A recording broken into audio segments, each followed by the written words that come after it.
Alors moi, c'est Nicolas Subra, je suis magicien et je suis le créateur de l'univers Le Magicien Bio, une gamme de potions biologiques saines élaborées à partir de plantes extraordinaires et également un grimoire, le grimoire du magicien bio coécrit avec un naturopathe dans lequel vous retrouverez plein de conseils, recettes et astuces bien-être. J'ai toujours été passionné par l'entrepreneuriat, j'ai commencé à faire mes premiers spectacles de magie à 10 ans, j'ai fait de la magie pour des associations, des mairies, des entreprises. J'ai vendu du matériel de magie aux magiciens professionnels. Ensuite, j'ai fait des sites e-commerce dans lesquels j'ai appris plein de trucs. Et ensuite, j'ai décidé de me lancer dans quelque chose de plus grand et de vraiment trouver le projet qui correspond à ma passion et en même temps à ce que j'avais envie d'apporter. Et c'est comme ça qu'est venu le Magicien Bio.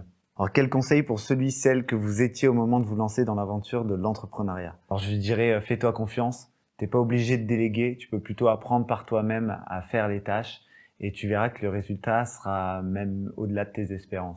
Comment vous est venue l'idée de lancer ce business? J'ai eu envie de créer une gamme de potions biologiques, du coup je suis parti à la rencontre de sorcières, d'enchanteurs et de druides, mais aucun n'a souhaité me livrer les secrets de leurs potions magiques. Alors j'ai décidé de créer les miennes. Plus sérieusement, je suis parti au Sri Lanka pendant un voyage et j'ai eu l'occasion de voir que les plantes étaient énormément utilisées et que justement en France, elles n'étaient pas trop utilisées, notamment pour se soigner.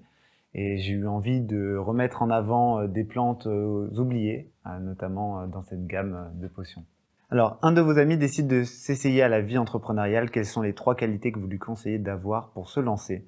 Alors déjà, je le féliciterai parce que l'aventure entrepreneuriale, c'est quelque chose de génial. Il va gagner énormément en maturité. Et je lui dirais de faire preuve de résilience parce que tout va pas se passer comme il le pense. Je lui dirais également d'être patient parce que les partenaires n'auront pas forcément la disponibilité qu'on souhaiterait. Et enfin, ce n'est pas une qualité, mais c'est quelque chose que je lui conseillerais d'avoir, c'est de bien se connaître, d'avoir une importante connaissance de soi sur ses points forts, ses points faibles, ce qu'il aime faire, ce qu'il aime pas faire, comment il voit sa vie personnelle à l'avenir, pour pouvoir créer une entreprise qui correspond aussi à ses envies dans sa vie personnelle.